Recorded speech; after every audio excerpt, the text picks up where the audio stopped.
Hey guys, are you someone who wants to start a new habit but always fails? Are you someone who wants to focus on your studies or any other important thing but always end up procrastinating? Are you someone who wants to create wealth, to prioritize your goals, or to manage your time, or to maximize your potential?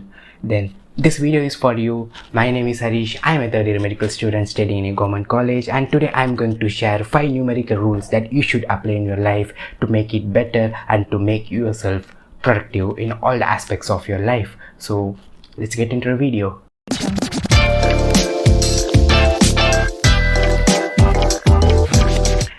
Okay guys, the first rule is called the 40% rule. Actually, I came across this rule when I was reading a book called Can't Hurt Me by David Goggins. He's a retired US Navy SEAL officer, and that book was so much inspiring and motivating for me. That book is all about how he became the oddest man on the earth, how he faced all the challenges of his life. So what's this 40% rule? It's so simple. Whenever your mind is telling you that you are done, that you are exhausted, that you can't go any further, or that you should give up, you are actually 40% done, or you actually used only 40% of your potential. Okay, let's make it simple. Let's take a car. There are different cars, and each car has its own potential to reach a particular speed. But when the car is having a speed limiter or a governor, it prevents that car from reaching its maximum speed. It's a part of safety mechanism. It prevents unnecessary accidents and pain and sufferings. Similar to that, our mind is also having a speed limiter or a governor as a part of survival mechanism that prevents us from reaching the maximum potential. Whenever we feel a pain or whenever we feel exhausted or stressed, our mind tries to keep us away from those feelings. It convinces our body to give up and to relax and chill. Because our mind has an advantage over us. Our mind rules us every time because it knows our deepest secrets, insecurities, self-doubts, fears, etc. It always keeps us in a comfort zone. You may want to walk 10,000 steps every day or run 5 kilometers every day in order to lose weight. Or you may want to study 5 to 6 hours every day in order to score a good mark in upcoming examination. But during the process, whenever you feel a pain, either a mental or a physical pain, or whenever you feel exhausted or stressed or humiliated, your mind tries to protect you. Your mind doesn't want you to suffer from those feelings, and it starts to convince you to give up. That's when this 40% rule comes in. Whenever if you want to do something and you are at the verge of giving up, just remember your mind is trying to protect you. It's high time that you should start controlling your brain. Just take a deep breath and say to yourself that you have reached only 40% of your potential and you can go little further. I'm not asking you to fully utilize your potential. I'm just asking you to push a little further. Okay, try to reach 41% or 42%. Try to improve 1% every time. When you do that, your mind will slowly realize, okay, this is what you want. And it slowly adapts to all those pain, humiliation, suffering, exhaustions, etc. In our life, we have given up on so many things without trying our maximum potential. This is because our mind always wants us to be away from those feelings, away from those pain, sufferings, stress, frustrations, etc. But if you want to achieve something, you should face all of them. You should adapt to all of them. That's why you should come out of your comfort zone and you should face all those things and you should callous your mind. Okay, this is what 40% rule is, and it's really inspired me. Okay guys, the second rule is called 80-20 rule. It's a most famous rule and it is also called as Pareto's principle. Okay, this rule was first actually observed by an Italian economist called Pareto. He was studying the Italian economic distribution and he found out that 80% of the wealth in Italy was owned by only 20% of the population. He later started to see this 80-20 pattern in almost everything. 80% of the crimes were done by only 20% of the criminals. 80% of the profit comes from only 20% of the sales. 80% of the result comes from 20% of the effort. So the Pareto principle simply means that 80% of the output comes from 20% of the input, or 80% of the outcome is due to 20% of the cause. So why is this important? Actually, with the help of this knowledge, we can able to focus our energy and effort on the things that gives us maximum return and value instead of focusing our energy equally on everything.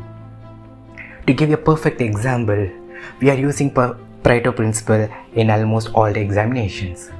Okay, whenever there is an exam, there will be lots of topic to cover and there will be lots of topic to study. But we don't focus on every topics. We just focus on the topics that are highly healed or that were asked frequently in the past question papers. And when you see the question paper, almost 60 to 70% of the questions will be from those high-yield topics or from those question banks. So instead of focusing on all the topics, you are focusing on a particular topic to get the maximum result. Okay, this is what Pareto principle is. You can use it in almost everything in all your day-to-day life. For example, there will be numerous tasks to be done in a particular day, but not all the tasks will be equally important or gives you equal return. So write down the task and pick the task that gives you maximum value or maximum return. Even though it is difficult, try to do it first. Because we are having a habit of doing an easy or small task first and end up having a happy feeling and procrastinating the whole day. So don't do it. Just identify the task and get it done. Okay, this is what Pareto principle is. You can use it in for your time management or to prioritize your goal or to your relationships, etc. Okay guys, the next rule is called 2-minute rule. If you want to stop procrastination and if you want to develop a new habit, this rule may help you. I came across this rule from a book called Atomic Habits by James Clear. So what's this rule is about? If you want to start a new thing or if you want to develop a new habit, it should not take more than 2 minutes to do. Funny, right? Okay, I will explain. For example, if you want to develop a habit of reading, don't imagine that I'm going to read a book every day for half an hour or I'm going to read this book within 10 days. Instead, scale that habit down to like I'm going to take a book and read a single page every day. If you want to run 5 kilometers every day, scale that habit down to that I'm going to tie my running shoes and going to run for 2 minutes. If you want to do 30 push-ups every day, try doing it by 1 push-up. So the main concept is that the habit shouldn't be difficult or it shouldn't be challenging. If you feel it difficult, you may not do that or you may do it for some days and you will end up giving up. So you can ask, okay, what's the purpose? What's the use if I read only a single page every day or do a single push-up every day or if I run only for 2 minutes? The concept here is not about how perfectly you are doing the habit, it's about how consistently you are doing it. It's all about your art of showing up. Okay, don't focus on the end goal of the habit, instead focus on your progress. Because a habit should be established before it can be improved. When you do it consistently, it becomes a ritual. So once you're doing it consistently, you can improve yourself. You can improve from single page per day to 20 pages to 30 pages to 50 pages. Once you master to do that initial part, you can slowly improve yourself to do the habit perfectly. So don't focus on doing the habit perfectly at first time itself. Instead, start doing consistently. Okay, this is what 2-minute rule is all about. And you can use this 2-minute rule in a different way too. Whenever you don't feel like studying or whenever you don't feel like doing something, just force yourself to do the task for 2 minutes. And you will start doing it in your flow. This is called 2-minute rule for motivation. Okay guys, and the 4th rule is called 70-20-10 rule. So what's this rule about? Okay, if you want to create a wealth, if you want to achieve your financial freedom at an early age, then you should know about this rule. So this rule is all about dividing your monthly income into 70%, 20% and 10%. 70% for your basic needs and your monthly expenses, and 20% for your savings. It can be a short-term savings or a long-term saving or retirement savings or your emergency fund saving. and 10% is for paying your debts or investments. You can invest in anything like share market or mutual funds, real estate or gold, etc. The one thing that I love in investment is the amount of money you invest will make some more money. For example, let's take a hypothetical situation. If you are investing 5,000 in a mutual fund and that mutual fund is giving a 10% return, at the end of the month you will be having 5,500, right? So that 5,000 had made another 500. Okay, this is what I love in investing.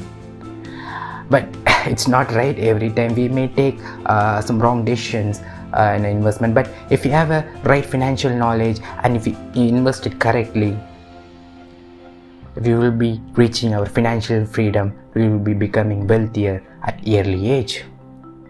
It's high time that we should focus on investing than fixed deposits. You can change this ratio according to your financial goals. For example, you can change this ratio into 50, 30 and 20. 50 is for your basic needs and 30% is for your wants like vacations, phone subscriptions, entertainment, etc. and 20% is for your savings and investings. So guys, the fifth rule is called 25-5 rule. Actually, it is also called as Pomodoro technique. It's a time management rule. It actually helps you to remain focused in a case of longer steady sessions. The main concept is to break down a larger task into smaller tasks with adequate interval and focusing on those smaller tasks without distractions. For example, if you want to study for 4 hours, take a book and study for 25 minutes and take a 5 minutes break. This completes a single set. When you do 4 such sets, it will complete a single session. So once you complete a single session, take a longer break like for 10 minutes to 15 minutes. So during those 5 minutes or 10 minutes break, don't use your mobile phones. Okay, actually it's a break for your mind. So do the things that enhance your mood, like taking a short walk or having a coffee or doing something to eat or listening to a music, etc. Since it gives you adequate break, it prevents you from getting burned from studying.